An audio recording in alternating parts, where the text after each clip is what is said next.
Hey Clashes, we have an amazing 2 versus 2 match. On one side we have GAKU and JOJO, and on the other side we have DARKSTAR and RIQIREZ. GAKU is starting things off, and this, as you can already tell, with the crazy strategy, is all about being creative. Normally in the GAKU Invitationals you see one tryhard and one kind of creative attack, but both of those teams have agreed that they are only going to use those creative madness strategies. I'm really looking forward to see if they can pull those off. A mass headhunter attack for the first one. GAKU is just going crazy with this one. We have the Barbarian King bundling the job set. We have the Flame Finger. I feel like Flame Finger has to be one of the most used siege machines when it comes down to the creative attacks of the pros. It's just so strong. You can let it work, or let it do its job during the time where the heroes are doing their job. And he right now has to be careful because he's approaching an area where there is a ton of damage. And we all know how easily the Queen can die in her ability with the new frozen equipment, which he is using right now. So invisibility has been used. Yes, he has to be really careful about this. Queen ability, though, so far is still active, though. Warden ability to cover the first group of headhunters. The Queen, in her ability now, luckily she did not go down. That's the first positive thing right now. But can she get the Town Hall? Because the Destroyed Champion is taking a ton of damage right now, and that is a problem. The Town Hall, there goes the freeze, but the other expos on that Queen as well. Can the Queen get the Town Hall? The freeze effect, another rage has been... What? He is actually investing another rage into that Queen with the healers, but the Queen going down, this would have been now crazy valuable to get that rage on the Roy... No, wait. I thought the Roy Champion still has ability, but the ability was already gone. And this means we're starting things off with actually a 1-star from GAKU versus DARKSTAR's base right here. The mass headhunters did not work out. It did not do the job. And overall, the Queen charge just falls short. I mean, that's, long story short, that's what the problem was. There was not enough tankiness otherwise around his Queen. There was too much damage, and a multi-archer tower, only with one target, which the Queen was in that case, is dealing actually a ton of damage. So I think let's just dive to the next attack, because we want to see what RIQIREZ and DARKSTAR do with their first one. So let's dive in, because watching this archer is not as interesting. So on the other side now, we have the next live attack. This time around, DARKSTAR is in with a lot of different troops. I see a Root Rider in there, which overall in this tournament, you're only allowed to use 3 Root Riders in one strategy.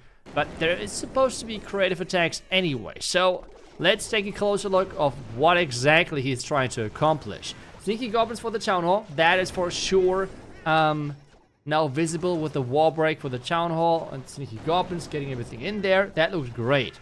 Another question is, what is the next step? He has the recall spell. What is he going to do? Royal Champion. Oh, okay. I see what he's trying to do. He's trying to send the Royal Champion for the Expo, then recall her to make sure that, well, the Flame Flinger is staying safe. That's the guess. There's some troops at the Flame Flinger. Be careful. Royal Champion has gotten that. And now he did not see it. He did not see it. And I don't know if RIQIREZ and DARKSTAR are on voice, but there was no call whatsoever, and this Flame Flinger is going down early, which is never. You want to never ever have this happen in one of those creative attacks, because you need those things to go to plan. Because yes, you can still easily recover attacks where you have a regular army, but when things are going wrong with those creative armies, you have a big problem on your hand.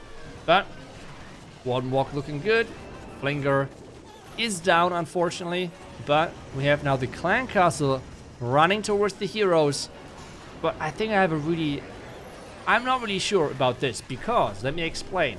The Ice Golems are going to keep that Queen hostage now for quite some time. We all know how annoying this is, to have those, well, Ice Golems non-stop slowing down the Queen and everything. But the King now is running ahead. He's taking advantage of the Barbarian King feature, which in the next update is going to be fixed, so that the King right now is taking no damage.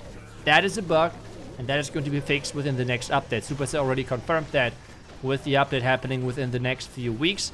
But what exactly is the next step? Can he maybe still save this? We all know how strong that Royal Champion with the Fox combination is. The wall break was amazing. The queen should be able to walk around. But the one big difference now, though, is that the hero equipment. Because the queen on this one is having the healer equipment. Because all of those players are using the equipment they have upgraded. Darkstar is a Lalo attacker, which means he has the healer upgrade or healer equipment upgraded because this is one of the most commonly used equipments when attacking with a Lalo attack. But on the other side, we had GAKU with a frozen arrow because he's playing typically queen charges, and that is a really good combination in there. But on this one, I think he's falling short, especially with the time being the biggest difference maker, and Darkstar starting things off with a 2-star, which keeps this match somewhat close considering that GAKU started with a 1-star. And especially with those creative attacks, anything can happen. And now, what can JOJO do in this one? He has to somehow save his teammate. We have a really toxic looking box base, which is supposedly designed to take advantage of those mass Root Rider attacks, which we see so commonly now in the Legend League. I think for this one, you have too much damage in the core. Like, versus the mass Root Rider attacks, you need to have 2 high damage area zones. The first one has to be really far away from the town hall, and the second one has to be really around the town hall. Why is that a thing? Because it doesn't matter where you're entering, you always have to use the Warden ability early. And then you have the back end, which is really, really heavy as well, where you then don't have the support anymore. For this one, for example, as we're seeing him doing a lot of Yeti funneling, the second thing then is, for this base, for example, you can delay the Warden ability for mass Root Riders until you reach the Eagle, and then you're going to tank the high damage area in the core, and even get into the tunnel with the Warden ability and the healing active. You want to have the healing running out, and then you have the heavy second damage area. This is kind of how you can handle those mass Root Rider attacks in Legends. But let's get back to the creative match, as we have JOJO now charging into the Town Hall. We have the Warden charging on the other side, already taking down the Eagle. And this is an incredible, incredible plan, because the idea of this is to have like a 2-sided charge, and then we have the Royal Champion most likely going through the core of this base. And this already is looking like a really, really solid idea for JOJO so far. Even an Earthquake to make sure the core is going down really quicker. And the log launcher now. Oh, I love it. The logs are going to deal a lot of damage. Unfortunately, there's a giant bomb, which means it's opening a bit earlier. But he can use the Warden ability now if he wants to. I think I would have liked to see maybe like something versus the defending clan castle, like 1 wizard or something.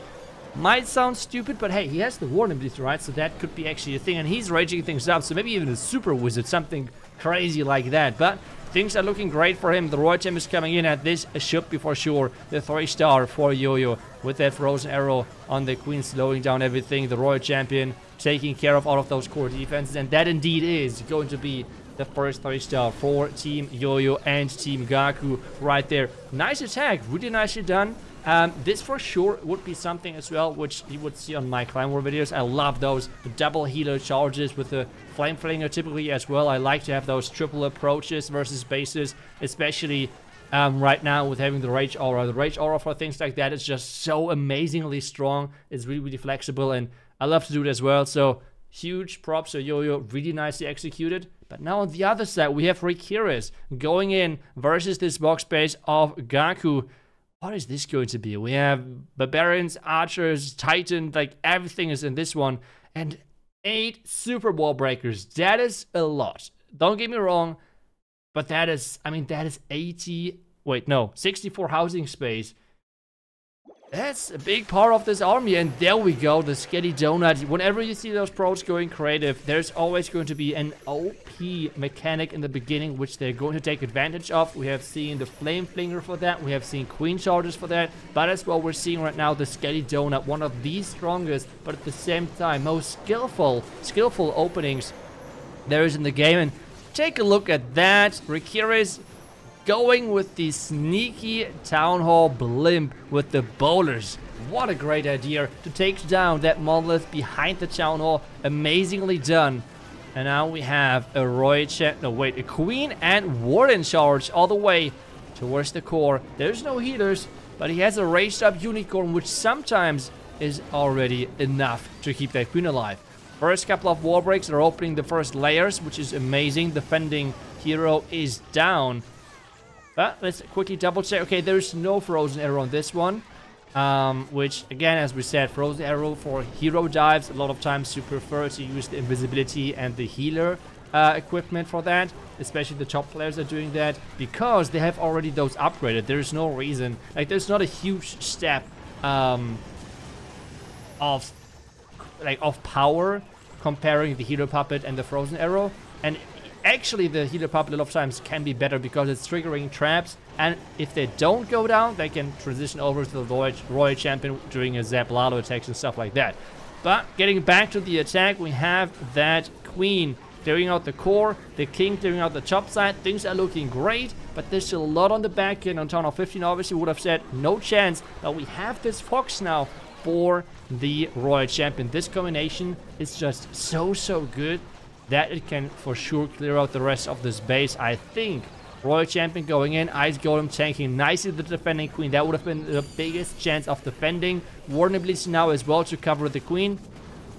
And guys, I think RIQIREZ just smashed this base, and they're keeping the 1-star lead over Team GAKU and JOJO. Royal Champ keep going while all of those defenses are distracted and going for the Queen. But with the Rage Unicorn, that Queen is staying actually alive, using the Queen ability for some time saves, and this is going to be indeed the 3-star for RIQIREZ right here. Nice attack, nicely done.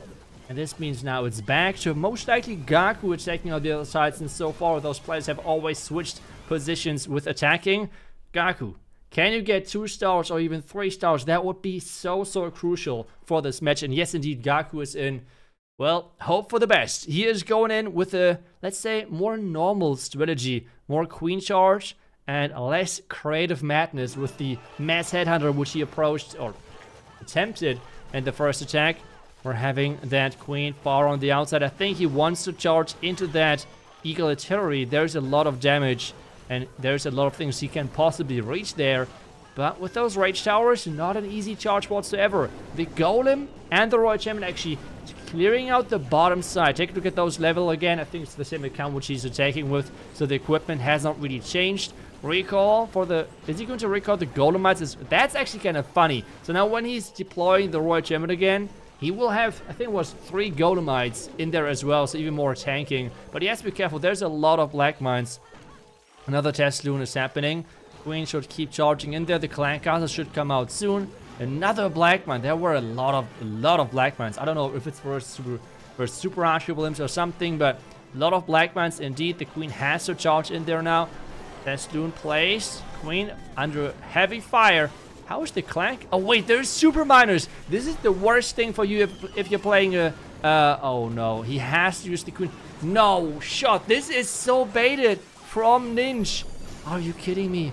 The Queen is getting rotated away from the Archer Tower. The Monolith is on the Queen. This is looking so bad for GAKU right now. He got so hard baited by Ninja. I mean, are you kidding me? Super miners into forcing the Queen ability, into then the Tornado Trap, to then rotate the Queen into all of the damage. That was genius base bidding right there. Amazingly done. And now it's all about saving the attack. Can he still attempt the 3-star? I am not sure. This backhand looks dangerous. The Royal Champion on defense, the Scatter, the merge defense, the cannon, the Ricochet cannon as well. This is going to be rough. I think it's another defense. And GAKU falling short again, unfortunately, with this attack. Maybe this attack was too normal, like not creative enough, that this bait worked. Because obviously all of those players are not preparing specifically for this creative match, right? Like that would make no sense. So this was a completely normal bait which he ran into, which then is kind of telling maybe the attack was just too normal overall. Because I feel like the main creative thing was how he found the Queen at the bottom side. He could have just used the Barbarian King there as well without the recall spell, I think. But overall, the plan, they saw their plan with the Queen charge, and they have heavily baited it with the super miners as well on top of that. So great job to the defensive side right here. It's going to be around the 90% mark, a little bit lower. But this is yet again another fail from GAKU, and now on the other side, if JOJO wants to have a chance of still winning this with his team, he has to hope for a defense. That's the only thing. And now we have again Darkstar in. He's going this time with a few healer and 22 giants. Okay, buddy. What is going on there? And he has... Is this a Skelly Donut again? Yes, it is. Take a look at that. Whenever you see one of those rage towers located like this, you can take down all of those defenses. The range indicator now is perfect for this type of like setup with a rage tower. It is crazy how effective this is. And take a look at that. The value. Oh my. All of those key defenses are just gone. They just vanished. They are just not there anymore. And now the Warden is doing a nice Warden walk. The Rage Aura is helping him quite a bit. He's already fine. He had funnel enough. He's doing the Warden now over with the Queen. And now he has to go all the way to the Town Hall. What is the plan with the Multi-Inferno Tower? How is the plan looking like for the Town Hall compartment? Because take a look at that. 2 Multi-Inferno Towers behind. The X-Bows in front of it. Everything. I think as long as he's getting, and that's obviously the thing again, like that's the King feature. But if he's getting that, the Baron King, into the Warden ability, this should be crushed. If he's not getting it in there, like he's not taking advantage of the bug, then this might be different. The Log Launcher angle is interesting. I'm not really sure what the plan is with the first Multi-Inferno Tower, because that one is going to reach that Log Launcher. And I don't think that he can take down the Multi-Inferno Tower, which is in the next layer, because this is the Multi-Inferno Tower he cares for. Because take a look at the angle how he deployed that siege. Maybe it was a misdrop, I'm not sure. But the Multi-Inferno Tower is staying alive, and yes, indeed, he got the King into the Warden ability, and now take a look at that. Taking no damage, and as soon as he's going to take the King ability again, no damage still. We're looking forward to see that bug fixed. As I said, Supercell already confirmed that it's going to be fixed within the next update, which is going to happen within the next few weeks. But I'm just looking forward to that. That bug is just stupid. The Baron King Gauntlet is already like, I don't know, like 100 out of 10. It is already way too strong. At the same time, though, I'm not a fan of nerfing equipment, because I feel like people have already spent way too many resources on that. And it's just so frustrating and hard to get those ores and to unlock them, right? Like, it is, I think, nerfing, it's hard to tell. But either way, the Baron King equipment is still insanely strong.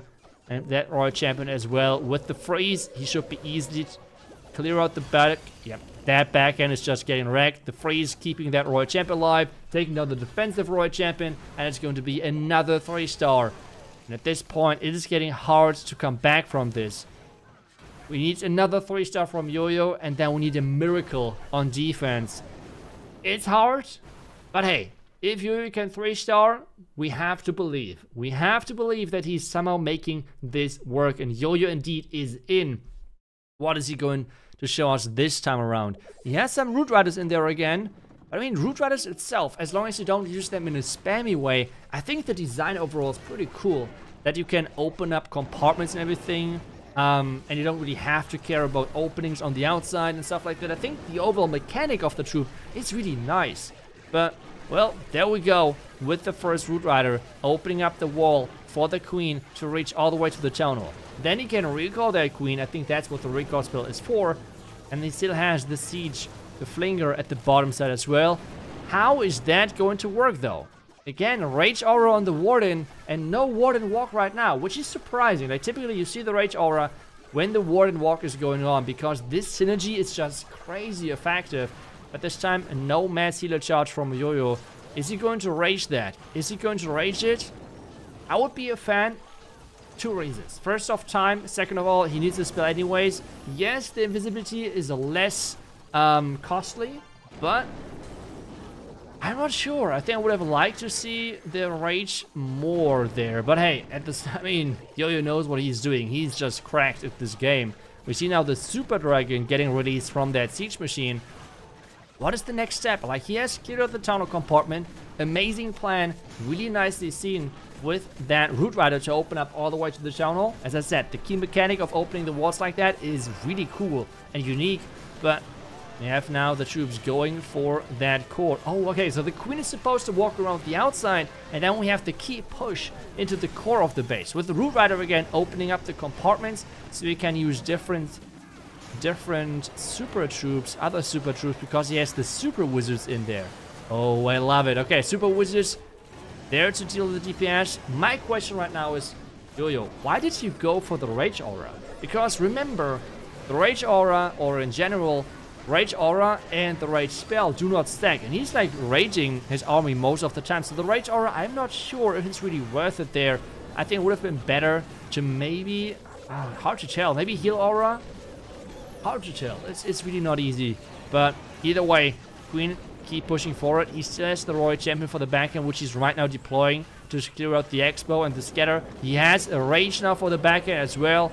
And guys, I think we're looking at another 3-star for a Yo-Yo. Nice attack with the recall. I think overall recall spell is such an amazing design. I was not a fan of it at all in the beginning. But then when they buffed it, where you can recall more troops, that was a huge game changer. Because remember on Town Hall 15 in the beginning, where you could only recall the Queen, a pet, and 3 healers, that did nothing. The change where they made it that you could recall the Queen, or like a hero in general, a pet, and 4 healers, made a huge difference and made this spell really, really flexible for a lot of different openings. And that was one of them. Amazingly done. But now RIQIREZ is in yet again, and he only needs a 2-star.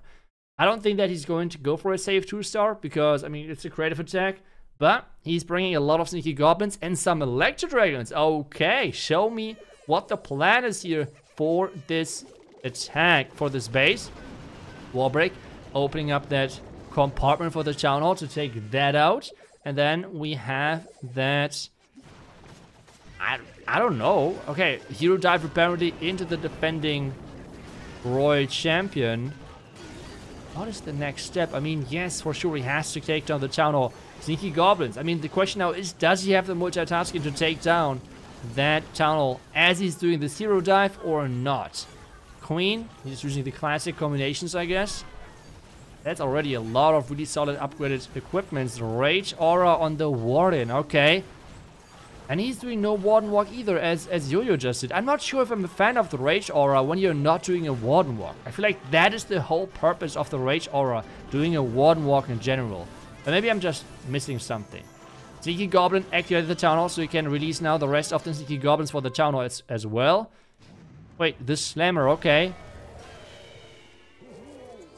I'm so confused. Why the Rage? He's going to Rage that anyways, no? I have so many question marks right now in my head. Like, what is that? Okay, now the Rage. But again, why the Rage Aura? Yes, not lured away the Clan Castle. The Town Hall. Where are the Sneaky Goblins for the...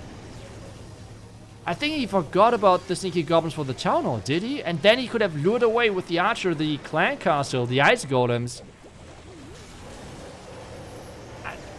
Yeah, that was for sure planned differently. I mean, he wanted to get the Electric Dragons into the core to take the entire core out. That was the idea, I guess.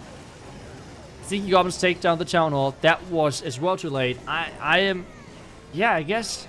I think we understood the plan overall, but he did not make this work. The Royal Champion was recalled in the beginning to create this pathing for the core, like with the Slammer and stuff. But yeah, I think there were a couple of steps in the middle were skipped. But that's always the hard thing with those creative attacks, especially if you have to do multiple. It's really easy to forget single steps, and then they easily mess up your attack. I mean, that's just so easy that things go wrong. Because remember, again, recovering one of those creative attacks is just so hard. It is really hard to do. Because, I mean, you're already making your strategy weaker a lot of times. That's like the intention of those creative attacks, right? But this was hard to come back from. Overall, I think it was a great plan. It was a cool idea. But I think in the middle part, there were like, I don't know why. I don't know what happened there. Maybe he just forgot about some things, panicked. Something happened either way. But hey, he got the 2-star. And that was what they needed to win this match. So overall, it's a 9-10 victory for DARKSTAR and RIQIREZ. GG's to them. A huge shout out as well as always goes to Coco, because she's hosting this invitational, this tournament. It's a ton of fun seeing those pros with those creative approaches as well. Obviously, a huge shout out as well to the sponsor of this tournament. And well, otherwise, I hope you enjoyed the video. Thank you so much for watching. I will see you guys back tomorrow with the next one. Until then, see ya and bye bye.